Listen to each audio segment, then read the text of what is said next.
Friends, तो आज की वीडियो में हम कुछ फॉर्मूलेज लेके आए हैं। आज की वीडियो में हम डिस्कस करेंगे क्लास 8 में कि कुछ फॉर्मूलेज के बारे में। जैसा कि हमें पता है कि आजकल फाइनल एग्जाम चल रहे हैं, तो उसी के लिए हम थोड़ा एक वीडियो डिस्कस कर रहे हैं जिसमें हम डिस्कस करेंगे फॉर्मूलाज के बारे में। तो हमने कुछ फॉर्मूला आज देखेंगे इस वीडियो में। जो फॉर्मूलेज होंगे कुछ ये फॉर्मूले हम डिस्कस करेंगे। इंक्रीज, डिक्रीज, इंक्रीज परसेंटेज होते हैं, डिक्रीज परसेंटेज होता है, वो कैसे फाइंड आउट करते हैं। Profit, loss, discount, compound interest और simple interest, surface area and volume, range, class size, class mark, mean, median, mode, probability. कुछ क्या है कि अगर हम देखें क्लास 8 के अकॉर्डिंग, तो ये कुछ फॉर्मूलेज हमें क्लास 9th में भी मिलते हैं और आगे भी 10th में भी यूज हो जाता है मीडियम मोड का, लेकिन वो थोड़ा डिवाइड हो जाता है। और जैसे हम हायर क्लास में जाते हैं, तो जो आज हम डिस्कस करने जा रहे हैं वो क्लास 8 के कुछ फॉर्मूलेज हैं। जैसे कि हम पहला देखते हैं इंक्रीज। तो इंक्रीज का मतलब क्या है कि मान लो अगर हमें कोई वैल्यू दे रखी है कि कुछ वैल्यू पहले, अगर देखते हैं कि कुछ वैल्यू मान लो पहले 10 रुपीज थी और वो बढ़ गई, किसी चीज की वैल्यू बढ़ गई और वो 30 रुपीज हो गया। तो यहां से हमें क्या पता चलता है कि वैल्यू में इंक्रीमेंट हुआ है, यानी वैल्यू बढ़ी है, इंक्रीज हुआ है। तो उस केस में हम क्या निकालते हैं, इंक्रीज। इंक्रीज परसेंटेज कैसे निकालते हैं, वहां हम देखते हैं कि किस वैल्यू से वो वैल्यू बढ़ी है। तो वहां उस केस में हम देखते हैं कि जो ओरिजिनल वैल्यू है, जैसे कि स्टार्टिंग में हम उसको मानेंगे ओरिजिनल वैल्यू। तो इसके लिए जो इंक्रीज का फॉर्मूला होता है वो होता है इंक्रीज परसेंटेज। इंक्रीज परसेंटेज को मैंने आई से डिनोट कर दिया। इंक्रीज परसेंटेज निकालते हैं कि जो वैल्यू इंक्रीज हुई, वो ऊपर आएगी और टोटल वैल्यू हो जाएगी, यानी ओरिजिनल जो थी वो हो जाएगी नीचे, और परसेंटेज के लिए हम मल्टीप्लाई कर देंगे 100 से। तो जैसे कि मान लो 10 से 30 इंक्रीज हुई, तो 20 जो रुपीज है वो इंक्रीज हुए, तो 20 ऊपर आ जाएगा। और ओरिजिनल कितना हुआ, 10, क्योंकि स्टार्टिंग में कितना था, 10 था। तो इस केस में हम देखते हैं इंक्रीज 20 हुआ, ओरिजिनल 10 था और परसेंटेज के लिए 100 से मल्टीप्लाई कर दिया।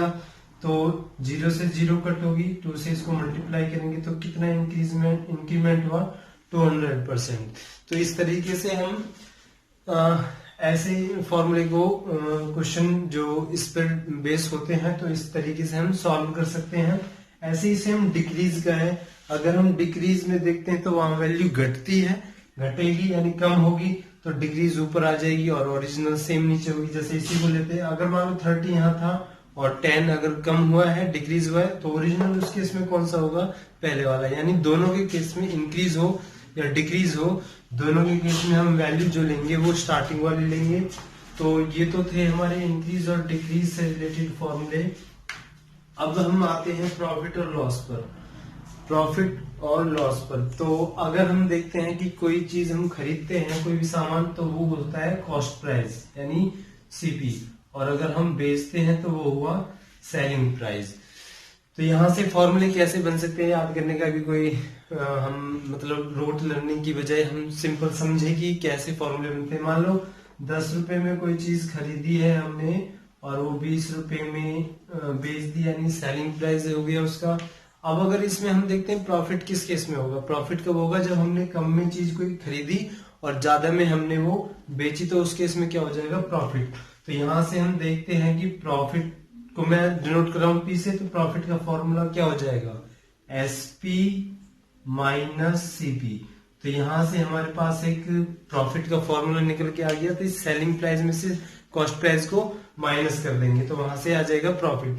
इसी हम एक फॉर्मूले से हम 2 फॉर्मूले और निकाल सकते हैं। कौन से निकाल सकते हैं, मान लो अगर हमें एसपी निकालना हो, कॉस्ट प्राइस और प्रॉफिट दिया हो, तो देखो यहाँ एसपी के केस में क्या होता है, प्रॉफिट प्लस सीपी, इसको हम इधर ले जाएंगे। यानी सेलिंग प्राइस अगर निकालना हो, सीपी दिया होगा कॉस्ट प्राइस, और प्रॉफिट देखेंगे तो क्या आ जाएगा, हमारा सेलिंग प्राइस निकल के आ जाएगा। सेम अगर हम सीपी निकालना चाहे, सीपी अगर निकालना चाहे तो ये हो जाएगा सेलिंग प्राइस माइनस प्रॉफिट।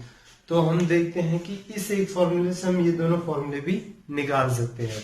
तो यहाँ तो ये था कि प्रॉफिट कैसे निकाल सकते हैं, सेलिंग प्राइस कैसे निकालते हैं और कॉस्ट प्राइस। अब अगर मान लो कि कॉस्ट प्राइस भी दे रखा है, सेलिंग प्राइस भी दे रखा है, कभी कभी पूछ रहा है कि प्रॉफिट परसेंट हो रहा है या लॉस परसेंट निकालो, यानी प्रॉफिट हो रहा है तो प्रॉफिट परसेंट निकालो, लॉस हो रहा है तो लॉस परसेंट निकालो। तो उस केस में क्या है कि हम अगर देखते हैं कि कॉस्ट प्राइस कम है, सेलिंग प्राइस ज्यादा है, तो उस केस में प्रॉफिट होगा। तो प्रॉफिट के लिए हम प्रॉफिट परसेंट आगे निकालते हैं। प्रॉफिट परसेंट का फॉर्मूला क्या हो जाता है, same profit upon CP multiply by 100 percentage के लिए। अब यहाँ पर एक हम देखते हैं कि जो प्रॉफिट और लॉस होगा वो हमेशा किस पर होता है, सीपी पर होता है। क्योंकि अगर हमें कॉस्ट प्राइस ही नहीं पता होगा तो हम प्रॉफिट और लॉस कैसे निकाल सकते हैं। तो उसके लिए हमें क्या चाहिए, सीपी। तो सिंपल सा फॉर्मूला है कि प्रॉफिट अगर होगा तो प्रॉफिट ऊपर आ जाएगा, सीपी हमेशा नीचे आएगा प्रॉफिट और लॉस के केस में, और परसेंटेज के लिए 100 से मल्टीप्लाई कर देंगे। ऐसे ही लॉस परसेंट का अगर हम फॉर्मूला देखें तो लॉस ऊपर आ जाएगा, सीपी नीचे हो गया, क्योंकि लॉस और प्रॉफिट सीपी पर होते हैं, और ये परसेंटेज के लिए हो गया मल्टीप्लाई। तो यहां से हम देख सकते हैं कि कॉस्ट और जो प्रॉफिट और लॉस के फॉर्मूले हम इस तरीके से सॉल्व कर सकते हैं, सिंपल। अब किसी क्वेश्चन में मान लो कि एसपी दिया हो, सीपी नहीं दिया, तो हम कैसे कर सकते हैं। अगर हमें वहां दे रखा है कि मान लो सेलिंग प्राइस उसका 20 रुपीज है, और वहां प्रॉफिट हो गया प्रॉफिट परसेंट 10%, और उसका सीपी निकालो, सीपी नहीं पता, तो उस केस में क्या है कि अगर मान लो हम उसमें क्या कर लेते हैं, लेट कर लेते हैं, let CP is equal to 100, CP 100 हो गया। तो इस केस में प्रॉफिट कितना होगा, किसका निकालेंगे प्रॉफिट, किसका, सीपी का, 10% का, 100 का 10%, तो 100 का 10% कितना हो जाएगा, 100 मल्टीप्लाई 10 अपॉन में 100, तो कितना हो गया 10, प्रॉफिट 10, तो सेलिंग प्राइस कितना हो जाएगा 100 प्लस प्रॉफिट, अभी हमने देखा था फॉर्मूला, तो हो जाएगा 110। तो इससे हम कैसे कर सकते हैं, यूनिटरी मेथड से, कि यूनिटरी में क्या होता है कि जो चीज दी है और जो निकालनी है उन दोनों में देखते हैं हम कि जो चीज हमें निकालनी होती है वो इक्वल टू के left hand side right hand side में आती है। तो अगर हम यहाँ देखें क्वेश्चन में एसपी कितना दे रखा था 20, लेकिन हमने माना था तो उसके अकॉर्डिंग कितना आ गया 110। तो हम वहां से सिंपली निकाल सकते हैं कि अगर एसपी 110 है तो सीपी कितना होगा 100, क्योंकि 110 कब आया था, जब हमारा सीपी 100 था। तो 1 के केस में क्या हो जाएगा, वो 100 अपॉन में 110, और किस में निकालना है, जब एसपी 20 है तो अगर हम यहाँ 20 से मल्टीप्लाई कर देंगे तो वहां से हमें सीपी निकल के आ जाएगा। तो इस केस में क्या है, हमें फॉर्मूले की जरूरत नहीं होती, हम यूनिटरी मेथड से ऐसे सिंपली सॉल्व कर सकते हैं। तो ये तो थे हमारे प्रॉफिट और लॉस से रिलेटेड कि किस तरह से क्वेश्चन बनते हैं, थर्ड भी हो गया। अब अगर हम डिस्काउंट पर आते हैं, सेम प्रॉफिट लॉस की तरह, कि अगर मार्केट प्राइस दे रखा है और हमारे पास क्या दे रखा है, सेलिंग प्राइस दे रखा है, तो हम डिस्काउंट निकाल सकते हैं। डिस्काउंट का फॉर्मूला क्या होता है कि डिस्काउंट का फॉर्मूला होता है एमपी माइनस एसपी, यानी अगर हमें मार्केट प्राइस दे रखा है और सेलिंग प्राइस दे रखा है, यानी अगर जो उसकी वैल्यू दुकान में जितनी थी लेकिन हमने कितने में, उसने कितने में बेची, तो ये हमारा डिस्काउंट हो जाएगा, कितने हमें डिस्काउंट मिला। तो सेम प्रॉफिट लॉस की तरह इस केस में अगर हम डिस्काउंट परसेंट निकालते हैं तो डिस्काउंट परसेंट में क्या हो जाएगा हमारा, जैसे लॉस में ऊपर आया था ऐसे डिस्काउंट में डिस्काउंट ऊपर आएगा कि कितना डिस्काउंट है, और डिस्काउंट हमेशा होता है एमपी पर, जैसे कि प्रॉफिट और लॉस हमेशा होते हैं सीपी पर, ऐसे ही डिस्काउंट होता है एमपी पर। तो यहां से हम डिस्काउंट परसेंटेज से रिलेटेड या डिस्काउंट से रिलेटेड हम क्वेश्चन को सॉल्व कर सकते हैं। तो ये हमारा डिस्काउंट का टॉपिक था।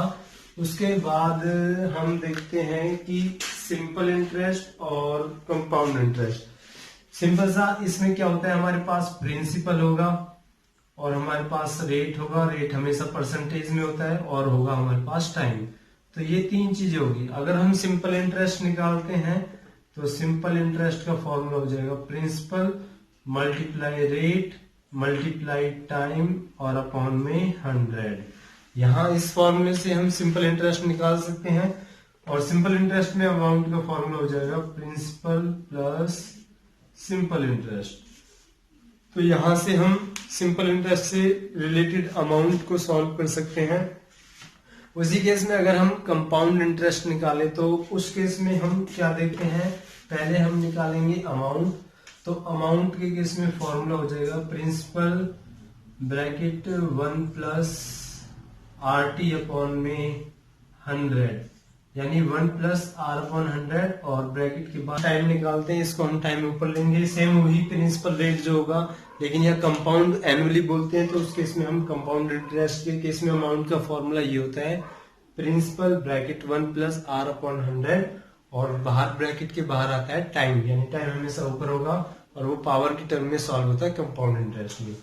उसी केस में अगर हम कंपाउंड इंटरेस्ट निकालें तो इस केस में हो जाता है amount minus principal, minus principal होता है। तो यहाँ से SI और CI की जो क्वेश्चन है इनसे सॉल्व हो सकते हैं। अब आते हैं सरफेस एरिया और वॉल्यूम पर।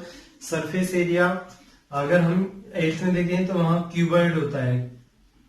इससे रिलेटेड मैंने जो ये है सरफेस एरिया और वॉल्यूम से रिलेटेड 9th क्लास की वीडियो भी डाल रखी है, वहां से प्लेलिस्ट में देख भी सकते हो। स्पेशल एक फॉर्मूले की है, उसमें जो 8th क्लास में आते हैं वो है क्यूबॉइड, क्यूब और सिलेंडर। तो इन टॉपिक को वहां से आप क्लियर कर सकते हो। तो आगे चलते हैं रेंज, क्लास साइज और क्लास मार्क। रेंज मान लो अगर हमें कुछ भी ऑब्जर्वेशन दे रखी है 2, 5, 7, 9 कुछ भी हमें दे रखी है, तो रेंज का सिंपल सा फॉर्मूला होता है, रेंज का होता है highest value minus lowest value. यानी ऑब्जर्वेशन में से हमें हाईएस्ट वैल्यू देखनी है, लोवेस्ट देखनी है, हाईएस्ट में से लोवेस्ट को माइनस करोगे तो वो हमारा आ जाएगा रेंज। और अगर हम क्लास साइज देखते हैं, क्लास साइज का मतलब है कि जैसे हमें इंटरवल दे दिया 10 से लेकर 20, तो अगर हमें क्लास साइज देखना है कि साइज कितना है इसका, तो अपर वैल्यू में से लोअर को माइनस कर दोगे। यानी अगर हम 20 में से 10 को माइनस करेंगे तो 10 आ जाएगा, यानी हमारे पास उसका साइज निकल के आ जाएगा। सेम क्लास मार्क हम देखते हैं, अगर हम क्लास मार्क देखते हैं तो क्लास मार्क का क्या हो जाएगा, upper limit plus lower limit, upper limit plus lower limit upon में 2।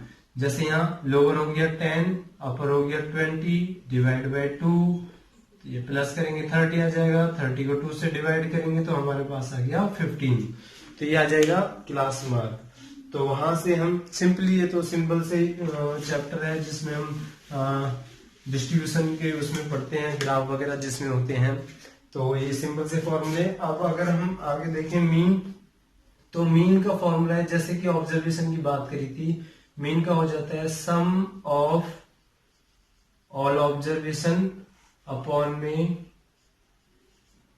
Total observation. जितनी भी ऑब्जर्वेशन उसमें होंगी उन सभी का प्लस करोगे और नीचे हम काउंट करके जितनी भी होंगी उससे डिवाइड कर देंगे, वो हमारा आ जाता है मीन निकल के आता है। मोड का मतलब होता है कि जो भी हमारी ऑब्जर्वेशन है हम उसमें से देखेंगे कि कौन सा नंबर सबसे मैक्सिमम रिपीट हो रहा है, सबसे ज्यादा बार आ रहा है, वो उसका मोड होता है।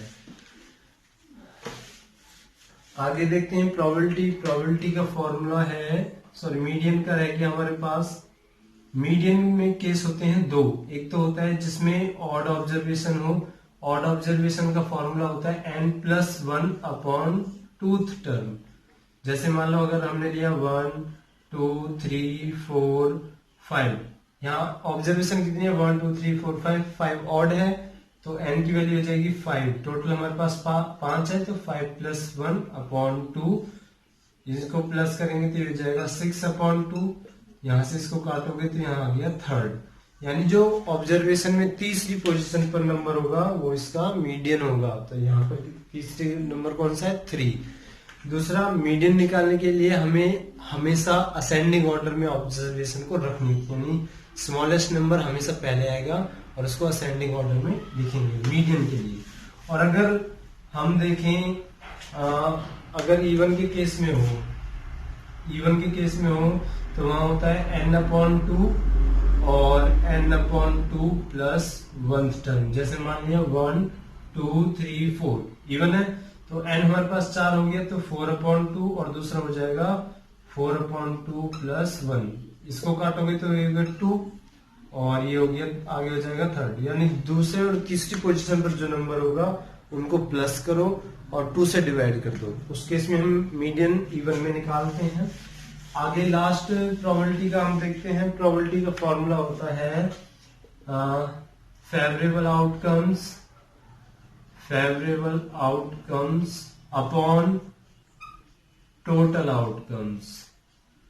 तो यहाँ फेवरेबल का मतलब है जिस भी हमें प्रोबेबिलिटी निकालनी होती है उसका हम, जैसे हम डाइस को ले लें, वहां कितने नंबर होते हैं, 1 से लेकर 6 तक नंबर होते हैं, तो टोटल तो हमारे पास 6 हो गया। अगर हम देखें प्रोबेबिलिटी जिसकी भी निकालते हैं, जैसे find the probability of less than 2, तो 2 से नंबर जितने भी कम होंगे उसकी प्रोबेबिलिटी क्या होगी, और 2 से नंबर कितना कम है, यहाँ 1 ही है सिर्फ, तो फेवरेबल आउटकम्स 1 आ गई और टोटल नंबर कितने हो गए 6, तो ये हो गया 1/6। तो इस तरह से हम फॉर्मूले से, जो है ये वीडियो फॉर्मूले से रिलेटेड थी, यहाँ से हम देख सकते हैं सिंपली अगर हमें एक भी पार्ट याद हो तो उससे हम, जैसे हमने प्रॉफिट के केस में देखा, तो वहां से हम प्रॉफिट से 3 फॉर्मूले एक साथ निकाल सकते हैं आसानी से, तो रेक्टिफिकेशन की जरूरत नहीं है। तो सिंपली हम ऐसे ही क्वेश्चन को इनसे बेस